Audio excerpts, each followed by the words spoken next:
All right, we are back live with the guest of honor, Grandmaster Maurice Ashley. And we're going to break down the top game here in round 3. Exciting game. Yes. Incredible game. And this was a game between, actually, I believe these players played each other before, actually. They're around, I guess, is the players are Druheen, who has the white pieces, and Abdurahman Bayi, we call him AR, who has the black pieces. Druheen is 1400 rated. Abdurahman is about 1580 rated, around that area. And he also plays for the state champion Cass Tech High School here in Detroit. And Druheen plays for a middle school out in Canton that won the state championship. You know, in those team events, you have 4 on one side and 4 on another. They won the state championship with 3 players. Wow. As soon as they start, Incredible. They get a loss, and they're the first ever in Michigan history to win the state championship with only 3 players. That's boss. And so he played the second board on that. So these guys have experience in match play, and they've played each other before. Okay. And so we're going to break down that game right now. Let me make sure I put the board up, because I know some people kind of missed what we was talking about the last time. Boom! There's the board. And Druheen Daz is white, and Abdurahman Bayi is black here. And let's go through the game. This game, from me watching it, it's like a prize fight. It is just gangster. They are hitting each other, finding moves, particularly Black. Black AR, I am impressed by his game, and we're going to see some moves, pyrotechnics, get thrown out in this game. Just absolutely incredible. All right. E4, E5, you can't go wrong with this opening.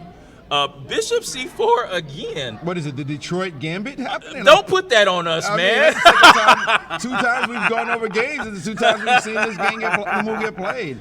Bishop C4 move, something Detroit with the Bishop C4 move. It does seem like that, since we've broken down 2 Bishop opening games, but, I promise you guys out there, this is a different game. Knight C6, Knight F3, Bishop C5, Castle, Knight F6, D3. I think this is completely the same as the last game. Exactly what it's we almost saw in the scaring last me, but I know this is not the same game. 8-6. Now that is a deviation, right? No, that's what he played in the last game. Wasn't sure D6? you didn't load the same game? No, C3. No, see? Now we talked about now C3. We know. C3 getting played by white is a definite indicator of a different move order. And, I talked to Sharice about the last game, and she was very upset she didn't play D4. We talked the moment to play D4 for the break, because she knows when you play for the center, that's how you're going to get power in your game, especially when you're doing pawn breaks. Here we see white knows, get that center. Go get some pawns in the middle. Yeah. That's what C3 is designed for, instead of a more tepid move like knight to C3. Yes, that's right. And do you think that now Italian games, or Gucco Piano, whatever it is, they're known to be quiet and very positional. Depends on the Gioco Piano. It depends totally on how you choose to play. Yeah. And this with C3, it can explode. The most variations these days start off a little slow, but they get busy very fast. Yeah. Very unbalanced. So this could get exciting very easily. All right. And so he plays D6, Knight D2. Typical. That's what the Knight F1, the Knight G3 maneuver. The Knight is going places. It's not going to stay on D2 for sure. Yeah. Castle, Bishop to B3. Yeah, that preserves the Bishop against any Knight A5 tactics as well. So the Bishop dropping back, no problem there. The Knight might also go to the C4 square, although it normally doesn't happen. I think that this is a little bit of a quiet way to play. B4 could have been more aggressive instead of Bishop back. Yeah. Just push with the pawn. But White's not in any trouble right now. White's is going for what he thinks is solid. Bishop E6 and Bishop to C2. Also, another point of the Bishop maneuver to avoid trades. Now D4 and D5 could be a threat at any moment that Black has to be careful for, getting the pieces forked. So, but for now, Black is okay. A6 Is that just to preserve this bishop It's there, or another is one it a of those queenside expansion? bishop preservation move, definitely. In case you start rushing pawns at black, the bishop will be able to fly back easily. All right. H3. Typical move, no problem.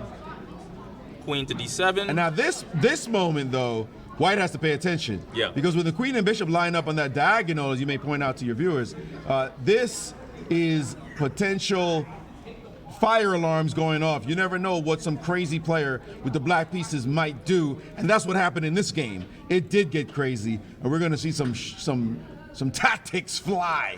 You know, it's crazy looking at this position because I'm just such a chestnut, right? I remember you analyzed, or you were commentating on a game where this occurred. I forget the player. There are multiple games where the idea of it was sacrifice. definite. I think it was a big one. I think it was Carlson playing with the black pieces that did it, though. I forget who he was playing against. But yes, this is a typical theme. Would you allow this to happen with white? I mean, I wouldn't allow you to sack. Okay. That's for sure. King H2 will be on the board so fast before you even blink. Before he even put the queen down, my king will be on H2. No way you're letting the sacrifice happen. I mean, you could because you're confident the attack shouldn't work, but man, there's some danger in them there hills. Okay. All right, so he did not play. He felt that he's going to embrace that danger. You sure did. Like a Petrosian style. Just allow it to happen. No, Petrosian would not have allowed it to happen. Okay. Petrosian is too prophylactic. Petrosian would have said, no, thank you. We know what you want. You're not getting it. This here is like more like Korchnoi, who would rather give you the material and defend than back down. And so rookie one, the idea of playing knight back to F1, figuring I've got enough coverage over there. But when guys get crazy, you never know. And bam! Here we go. Now what goes on? What is going through his mind? You think after he sees this sacrifice, or did he maybe expected it? White? Yeah. Is he? What's the emotion? I mean, I can't speak for how white felt because white allowed a sacrifice that black telegraphed. Yeah. Did white see it coming? If white didn't see it coming, this is one of those pee in your pants moments, right? Like, is this a real attack? How much do I have to defend? Because you didn't see it coming, your king side just got exploded on. Right. So, yeah, I would think white has to be very concerned about what's happening. But he took. So, hey, might as well, in for a pound. Take the pawn and see what happens. Now he has to be careful, because the attack's coming. First threat is queen g3. Queen g3. Queen g3, and you cannot take because of the pin on the diagonal. Pin on the diagonal. Point that out, please. Yep. So that pin stops you from taking, and then you're going to lose your f-pawn, the last shred of dignity that your king has on that side. So that would be dangerous. Another major threat is knight to g4 that has to be paid attention to.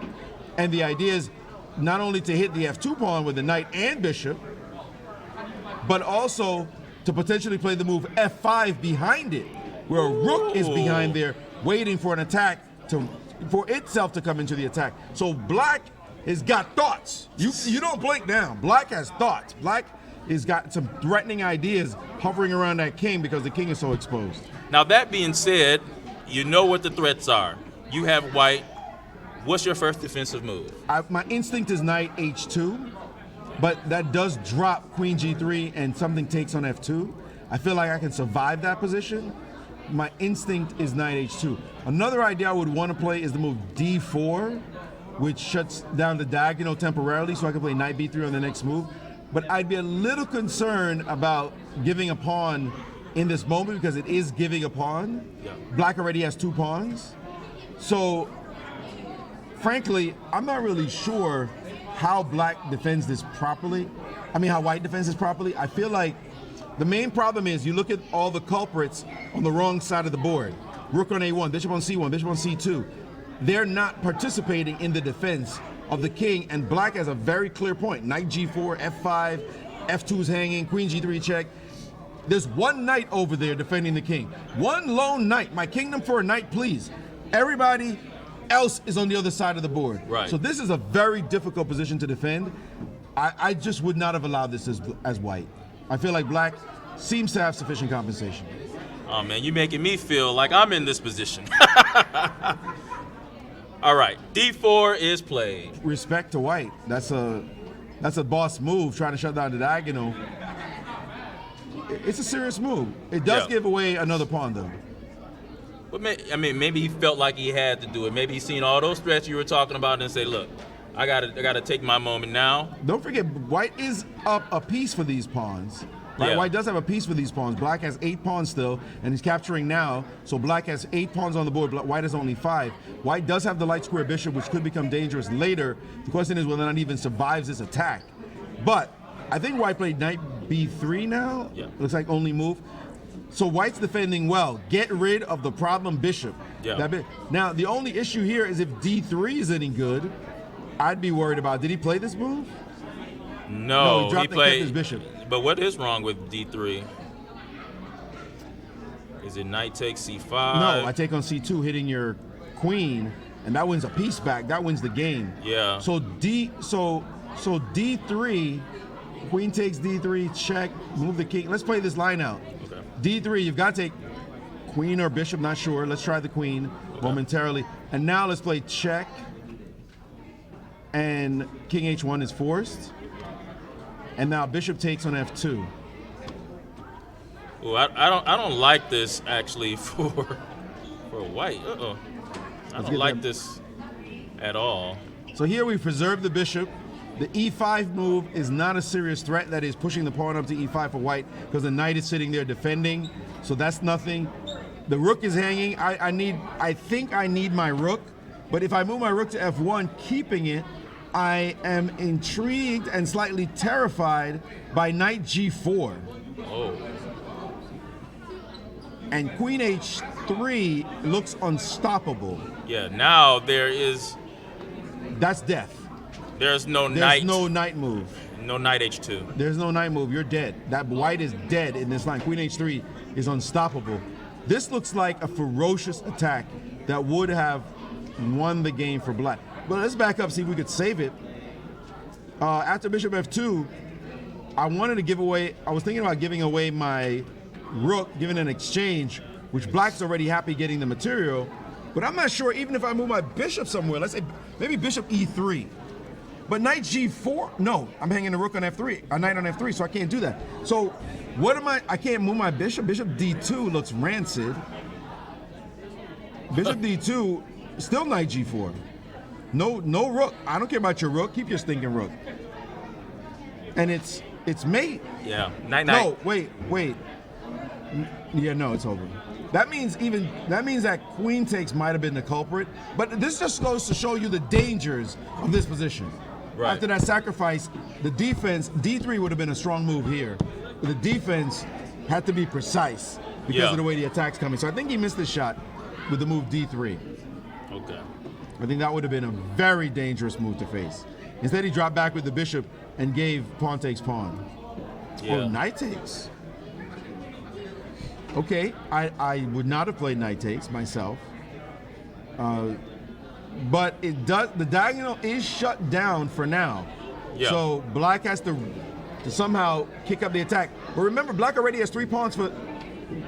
Wait, am I miscounting? No, black has only 2 pawns now for the piece. So black has to show compensation. Yeah. So he goes knight e5. The other knight's coming to g4, just give some pressure. Yep. Knight takes. I did not like this move. I think this was a kind of simplification.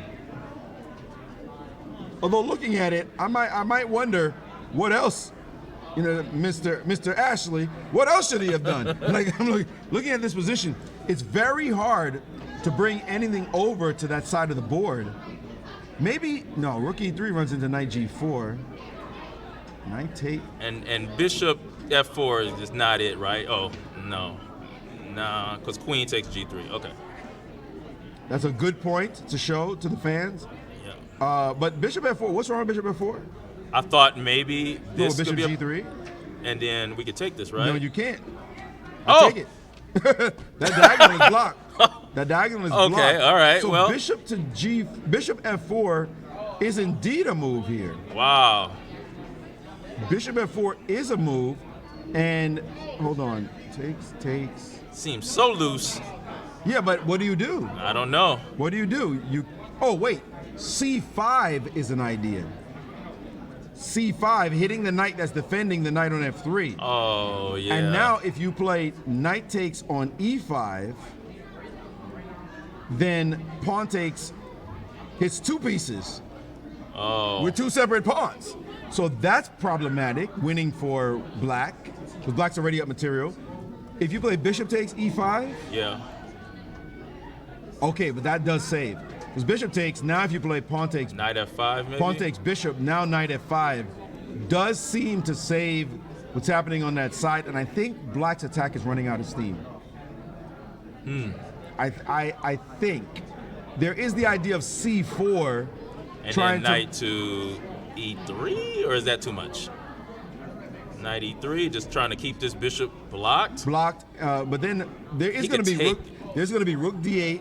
Let's play the move. Let's play the moves for the fantasy. C4, knight E3, rook D8, followed by knight that a rook, followed by knight G, queen E2, knight G4, and now here's the big question, because it's not clear what black is actually threatening. Right? Oh, Black, yeah, What yeah. is black? What is black's next move? That Obvious. is not completely clear. White plans to play rook D1. Oh wait, black can play rook D6. That's a move. That's a move. Bring the rook So up rook to D6. D6 coming over to G6. Yeah. I mean, this is still hammer time. There could be some action here. This is not fun. I think white might survive. I have the feeling white survives somehow, but I would not want to be white. Definitely not. Not with that king so exposed. It's just, I let Magnus defend a position like that. I'm not trying to defend. Nuh-uh. All right. But So this take gave black adequate compensation. He played a move queen G4, queen F3, and black played queen G4. A fantastic response. okay. And Now- why is that? Because if he had traded queens first, instead of queen G4, we may go back. If he had traded queens, knight takes, and after knight to G4, hitting the pawn on F2, simply rook to E2 guards everybody. You're solid, Okay. and no worries here. But the way he did it, if you go back, he played queen G4 check. Now white should play king F1. White instead traded, and this is one of those principles where you don't trade unless it's forced or fantastic. You don't trade unless it's forced or fantastic. Forced or fantastic? That's right. Here, it was not forced, and it was not fantastic. There's another F I usually say it could be, but I don't want to repeat that on the air. So here, he played queen takes. This was not a forced capture, right? He Yep. could have waited before Yes. playing this move. And so, And then Although- now the tempo no, of the I'm- E5. you know what? I'm bugging. He is forced to play this move. I'm completely wrong. I misspoke. Oh, I 'cause he misspoke because his knight's hanging. Nice hanging, His yeah. knight's- that means queen G4 is even more of a genius move than I thought it was. Okay. Queen G4 is a fantastic move because the trade saves the knight. But this check, you must take the queen. Yeah. That I didn't even recognize that point. That's a brilliant point. Now you have to take the queen, and after knight takes, I mean black played like a genius here. Now when the knight moves, F2 is hanging. Yeah. You see, if black had traded, then he could defend it. Then white could defend F2. But now, if the trade happens, and now we have the players who have just showed up, so we can get their score sheets to get the rest of the game. Yeah. What finally transpired, gentlemen? White won the game. Let's get a score sheet so we can be up to date. Is that the final move? No, we went under 5 minutes. Oh, too bad. We're not going to see all of it, but maybe they can help us reconstruct. So here we saw the moves: Queen F3, Queen G4 check, takes. No, back up one. So here, Bishop D1. Bishop D1 was played to try to eject the knight, and Right. then boom, the sacrifice on F2 Knight takes F2. was a monster move, gaining tempo and takes. And here, black now, after taking on D4, has adequate compensation, but white does have a light square bishop. Yes. And the light square bishop is king. Yeah. You cannot let this white square bishop wake up. Can you right? explain why the light square bishop is so important in this position? Because white has one and black doesn't. Period. That's the reason. White has a light square bishop and black doesn't. So you have to pay attention to this piece. This is the difference in the position. Black has 3 pawns, but white has a light squared bishop. It's a real thing. It's a piece that can bounce around the board and attack. If this piece turns into a monster, you have nobody to compete with it. So you have to control this piece at all costs. Black has to play carefully and around this piece to not let it get into the game. And I see black over there laughing, play with black. AR is laughing because that piece turned into a monster very quickly because he didn't play the right sequence. In fact, here white played bishop d2, was it? He plays king Here, f3. No, king f3, sorry, my bad. King f3, and now on the very next move, f5. When I Yes. saw this move, like, the light square bishop, Yeah. calling the light square bishop, it's sitting back on d1, but it can jump in the game so quickly that you cannot play a move like f5, exposing yourself and making this bishop just get happy that now it has a target, and here's a king, and this caused problems for black. Now, it's not over, in my opinion. He played bishop b3 check, the king moved, and now white played e5, I believe. Yep. Yes, king h8, e5, and now you see a runaway pass pawn. Right. Another problem that was created by the move f5. f5 was theoretically an aggressive move, but it turned into an invitation for white to get a bishop on a sweet diagonal and a pawn to start running down the board that you're suddenly going to have to pay very careful attention to. And that pawn's going to end up on e6, guarded by the light squared bishop, and you will never be able to touch it. You're going to have to work around it and pray one day you don't die because of that material advantage. So this was a moment, but I thought that black did have a chance because black does have, for compensation, pawns. 3 pawns at Yes. that. So here the move was rook a e8, e6, that's cemented forever. And here I was very surprised that black didn't play the move g5. I mean, you got 3 passed pawns. Pushed him. Make him think about them. Yes. g5, put your king on g7. Your king's not exposed to some ferocious attack. Just put the pawn on g5, put the king on g7. And this is something I say to a lot of my students, Maurice.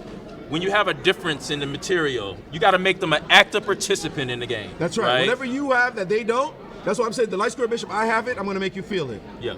You have pawns, make me feel it. Right. Those are his pawns, his 3 pawns. They should be aggressive going down the board. He played rook e7 instead, being very passive for the moment. That gave white enough time to play rook h1. No, rook b1. Was it rook a1 or rook b1? A1. Rook h1? H1. Oh, rook h1. Rook h1. Now you cannot play g5.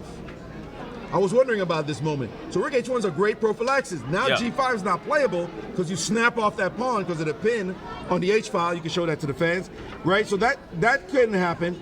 So now black has to make yet another move, king g8, which who wants to put the king on the same diagonal as that bishop, right? Rook king g8. Now I don't know why you can't play the move. Why isn't your computer allowing you to play king g8? I don't. It's Rook very h8. playable. What is happening? There's a bug of some kind going on because No. king g8 is. I know what it is. It's the internet. Even though we are recording, make sure everybody know that no matter what you see live, everything will be rebroadcasted because this will be also recorded. Okay, so this moment, In- we have to pull up. Just having this analysis board up here connect to the internet because this is a Lee chess board makes it a hard thing to do without internet working correctly. So we have a connection issue. Right at the dramatic points of the game, the internet breaks down. Counting for technology. King g8, rook h2.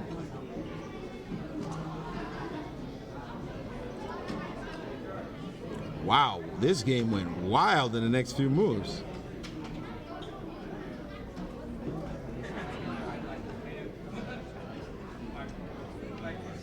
I'm going to try to pull up, sorry everybody for the delay, pull up a regular chessboard that doesn't need any internet access. So what I see where he stopped notating.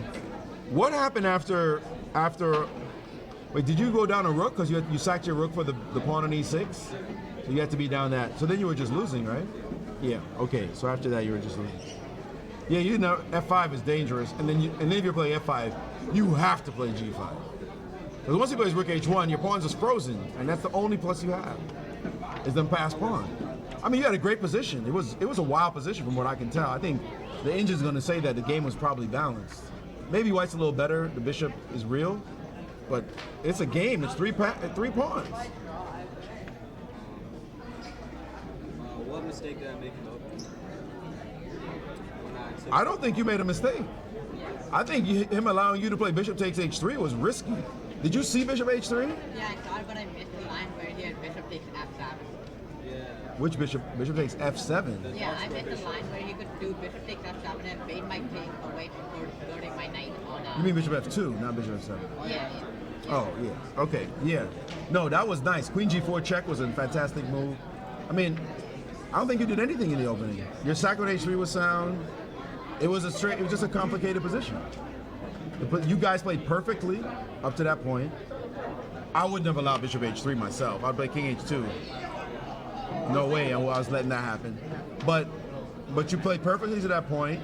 It was an unbalanced game. It was an impractical decision to let him sack on h3 because you're forced to defend after that, and you have to defend perfectly because the attack is natural, right? So you could make anything could happen to you, but once the sacrifice happened, both of you were just swimming with the currents, and it was fine.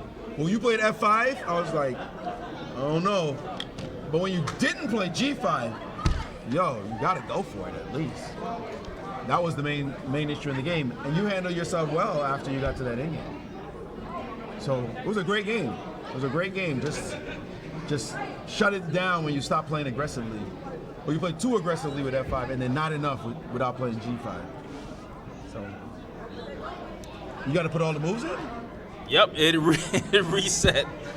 How many more moves was left in that game? It's going to take another. It's going to take another 5 moves before he gets a lost position anyway. From where we are to the lost position, it's not going to take very long because he allowed e6. Once he allowed e6, then he was in serious trouble.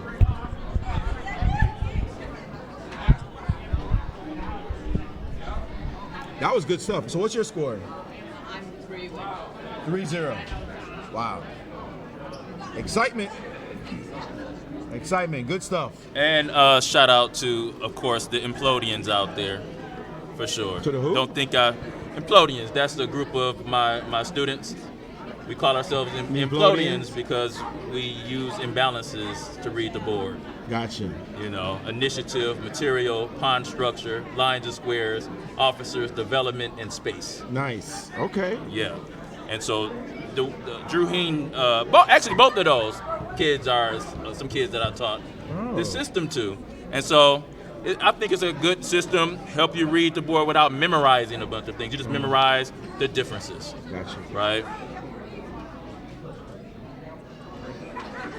All right, so is it worth it for us to go to this point in this game? Yeah, let's see. Let's just hurry up. Just put in the moves. Played c3, so d6. c3, d6, knight d2, castle, bishop to b3, bishop e6, bishop c2, bishop c2, a6, h3, or rook e1. h3, queen d7. Yep, rook e1, sack. Takes, d4, takes, knight b3, b3, bishop e6, knight takes. Here, what were you gonna do? Back up. What are you gonna do about d3? Yeah. d3 with the idea of queen g3 check. Well, your bishop's hanging. So if you played d3 here, we talked about this. d3 could have been played, and you can't take his bishop because of takes on c2. Right? Can we get it? Yeah, d3, you can't take the bishop on c5 because you take and you're hitting the queen, right? So he has to take on d3, and then you play queen g3 check and take on f2 with the bishop. with knight g4 coming.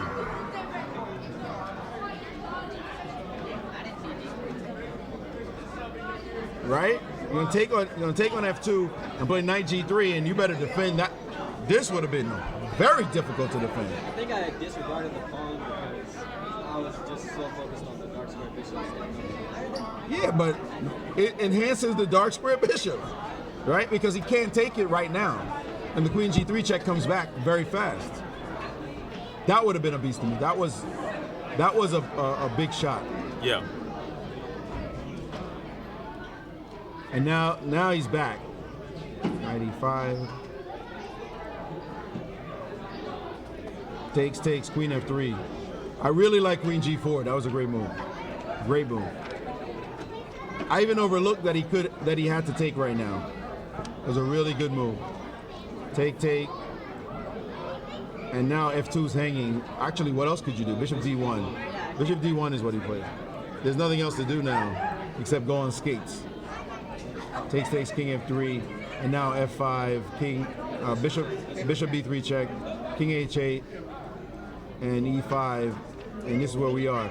And rook e8, e6, and g5 should have been played immediately, but instead he played rook e7, and that allowed rook h1, and now we're up to king g8. And now you just want to play g5 at all costs, but was it rook f6 that was played here? What did black do? Oh, black took on c3. I see rook h. What is this? Rook h2. Rook h2. Yeah, what did black do here? Took on c3, no? I think I moved on with it. No, black played king. Oh, rook h2, and then rook. What is this? f6. Rook f6. Yeah. It says rook f3, but move 26. Rook h2, rook f3. Rook f. You can't play rook f3. Rook f6. You mean? rook f6. Yeah. Rook f6. And then bishop f4. See, this bishop didn't deserve to get into the game. The other reason why g5 should have been played. Yeah. Because this bishop didn't deserve to get into the game. Yeah. But now, with the threat of g5, white hurries up and plays bishop f4. And now if you play well, now he took twice and played g5. Oh, he took, here? No, on c3. Oh. And now the move g5 landed on the board. And now white played bishop g5. Yeah, that was nasty. What a move.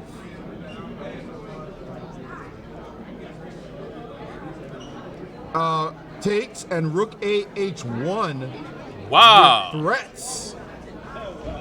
What? Yeah, that bishop on b3 and the pawn on e6 and an open file, and your king is about to be toasted. It looks like you're dropping the e7 rook. But Wow. hold on.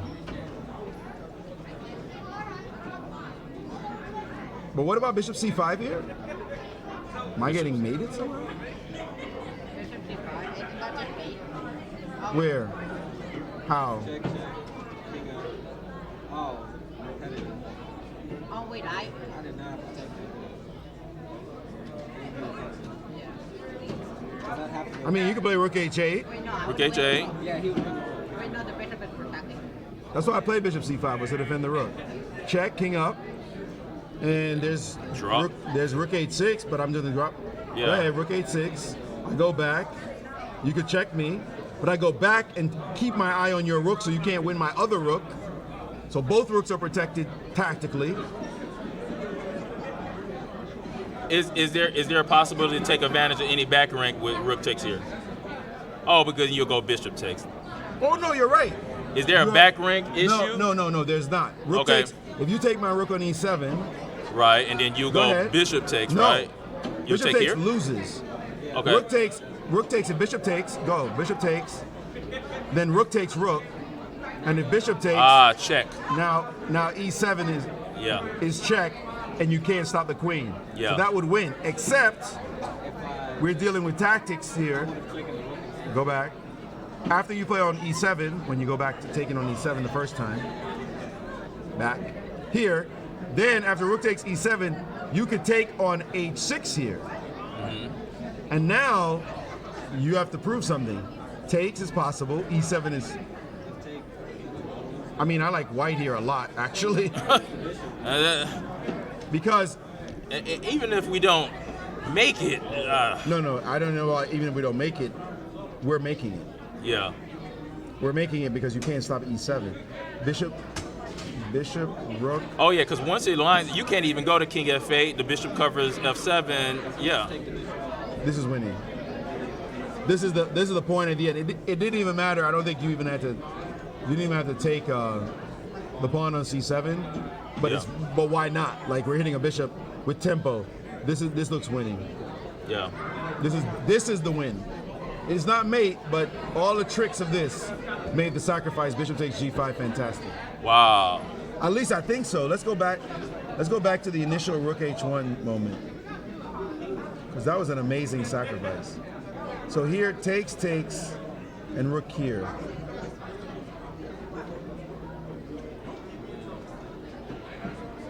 There is, which I cannot believe works, G4 check. Okay. Is this enough to give our king a running square where we don't get mated back there? No, well, the thing is, he can play King F4. Oh. Right. Huh? No. Hold on. King F4. I don't believe it's going to work. But now, Bishop C5. Now let's start the same rigmarole. Now watch what my point is. Check, up, check, back, check, back, check him again, back. Yes, only move. And now when you try the same tactic, rook takes rook, rook takes rook, rook takes pawn. Now I play bishop check. Oh, Go yeah. back if you move. Go back if you move down. But hold on. But king G5 even here. Yeah. And I can't, and I'm still in the same boat. Even though I got And this check is just this check is just so even. that check light square bishop. Yeah, like, So Yeah. back up. my rook down. So we got to go all the way back again. This sack was really a winning sacrifice. It's an amazing move. King G5. Oh, he was playing King G5 off the So again, we were takes, push, rook doubles, check, now check. king up, and now He's saying he'll just go King G5. Yeah, like, right away. whose move is it here? Black's move? Yeah. After bishop D5, King G5. Where did I play? It'll be first King.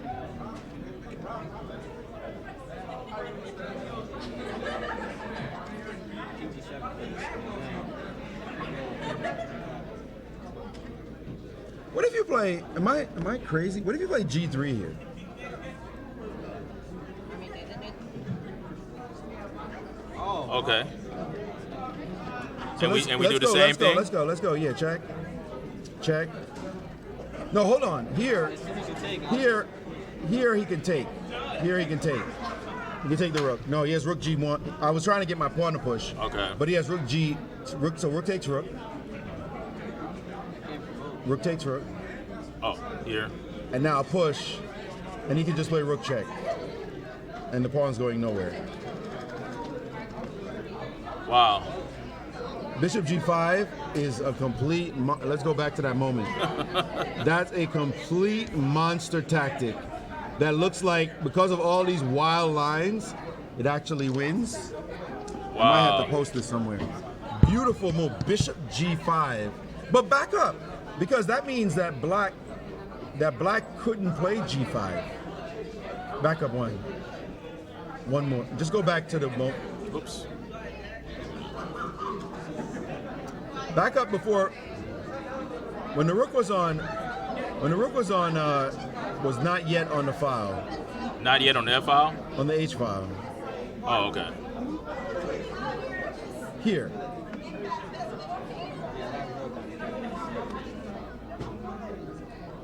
Right. So what I was saying was, here you can play G5. We talked about this. So G5, Instead of E7, right. Rook E7, yeah. and it takes too long to get the rooks doubled. Yeah. like just King G7. Yeah. Now you can just play king. There was no reason to play rook E7. Yeah. Like, you started blockading for what purpose? There was just no reason to do it. Just bring the king up, And even if you have to put your rook on the H file, the black rook on the H file, in case he started some monkey business, at least your king's on G7 and the rook's defending, and there's no play. But playing rook E7 and then rook F6, you just set yourself up for a sucker punch. Which was a nice sucker punch. Bishop G5 is amazing. Straight up. I ain't going. That was an amazing line with all those tactics. And again, what was the dominant piece? The light square bishop. F5, just let the pawn through the bishop, and the bishop is like, when you're ready, sucker. Tell me when you're ready. And then the sacrifice happened, and the light square bishop was the king. Yeah. Yep. All right. That's amazing. Good game, guys. Great stuff. We have what? One more round. It's one more round here. I love it. Young talents here in this tournament. I know that we had, I don't see him now, we had a kid that did want to have their game analyzed. Let's take a break and come back because we know. But yes. We will take a break here. Make sure, actually, Maurice, before we go, Good game, guys. how can people, I mean, I know all your social media, I'm following you everywhere. I actually even remember I sent you a message. I was surprised you even responded to this message because I'm like a competitive person, right? And I love when you have when you were doing the broadcast with Yasser Serwin, and I mean, no one could tell me anything, you know. But then I seen another broadcast, and I sent you a message. I said, man, they have some things that is competitive there. You said, what is it? You know. Well, I think that the broadcast, we have led the charge in improved broadcasts, but now you see that there are a number of broadcasts that are starting to do a lot of the things on a higher level as time passes. Yeah. So I think it's great for chess. No, it's wonderful for chess. Yeah, absolutely. But where can they follow you? Because you're a lot of places with Instagram, YouTube. The name Maurice Ashley. Hey, Google Maurice Ashley. Make sure you follow him on all social Twitter, media Maurice Ashley sites. On Insta. It's easy to find. Especially his YouTube page, man, because you had some really nice videos, interviews with Tani, Abdurahman Mishra, one of the youngest grandmasters in history. The youngest grandmaster in history. So make sure you check that out, Maurice Ashley. We will be right back after this break.